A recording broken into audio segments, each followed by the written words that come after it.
In the rewrite tonight, another episode of The Devil is in the Details. Tonight's episode, of course, is Herman Cain's 999 tax plan. Let's listen to yet another confident explanation of 999 by Herman Cain yesterday in New Hampshire. On the first nine, relative to corporate profits, you are allowed to deduct, this was in the calculation, you are allowed to deduct purchases and capital investments. 100%, no depreciation schedules, capital expenses, and purchases. If those purchases were made here in the United States of America. So that's it. Businesses are allowed to deduct only purchases and capital investments, which are, of course, really just big purchases. So purchases and big purchases. Now, that would bankrupt most American businesses because the 999 plan does not allow them to deduct what is the biggest expense for most businesses. Salaries. Can't deduct salaries. Nor does the 999 plan allow businesses to deduct rent or attorney's fees or accountant's fees or all sorts of regular costs of doing business. The 999 plan does not understand the difference between a company's revenue and that company's profit. It is impossible to calculate a company's profit without accounting for, that is to say, deducting all of its real, legitimate expenses. Under the 999 plan, companies that lose money, they make no profit at all, would still have to pay taxes on their non-existent profit. Cain's version of the 9% tax on businesses would actually be a huge tax increase on most businesses. It would, in fact, be a business-killing tax. It would put some companies out of business, which means it would be a jobs-killing tax. In 1819, Chief Justice John Marshall famously wrote in a Supreme Court decision, "The power to tax involves the power to destroy." Herman Cain shows you exactly how to do that with his ill-conceived 9% corporate tax that does not allow corporations to include reasonable and normal business expenses. I'm not talking about their wild, complicated tax loopholes. I'm talking about all normal, reasonable business expenses. They're not allowed to be deducted under the 999 plan. Now, if a Democrat had proposed this, Fox News would be screaming about a crazed anti-business socialist who was going to destroy American businesses and the American economy. Now let's restart that tape and listen to the rest of what Herman Cain had to say. On the first nine, relative to corporate profits, you are allowed to deduct, this was in the calculation, you are allowed to deduct purchases and capital investments.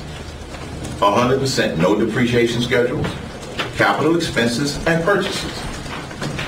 If those purchases were made here in the United States of America. If you purchase components from a country outside of the United States, you can't deduct them. What does that do, folks?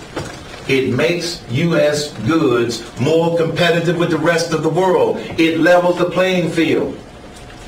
This is how we deal with China. Oh, okay. First of all, that doesn't level the playing field. That tilts the playing field in favor of American products over foreign products. Now, I know it's asking way too much of the Herman Cain campaign or most of the campaign press to know that that would be in violation of the international trade rules enforced by the World Trade Organization. Those rules are supported by the United States because without them, we would risk being unable to sell our products anywhere in the world. What Herman Cain wants to do is put a tax on Chinese goods or any foreign goods that any American corporation purchases. He's not calling it a tariff, but that is what it is, and it violates every trade agreement we have in American law now, including the 3 that Congress finally passed last night. And if the United States was ever crazy enough to do something like this, other countries would retaliate immediately, creating a virtual shutdown of American exports around the world. Boeing would be stuck trying to sell new aircraft exclusively inside the 50 United States, while Airbus would be selling its aircraft everywhere else in the world. But Boeing wouldn't actually be selling any new aircraft, because new aircraft in America would have Cain's new 9% tax on it, and used aircraft wouldn't. See, this simplifying the tax code thing gets wicked complicated wicked fast. Yesterday in New Hampshire, it got too complicated for Herman Cain on the very first question he was asked when he finished describing his 999 plan. It was the single best question anyone has asked Herman Cain so far, including every question that I asked him last week. So, sir, if you bought under 999 an Apple computer designed in the United States with components made in Malaysia and assembled in China, do you get to deduct it? I have no idea. The man with the plan has no idea whether an American corporation would be able to deduct the purchase of its computers, any computer, because there are no computers made in the United States with only American components. None. Doesn't exist. That product does not exist. There is no American car made in the United States with only American-made components. Is a BMW made in South Carolina an American car? I have no idea.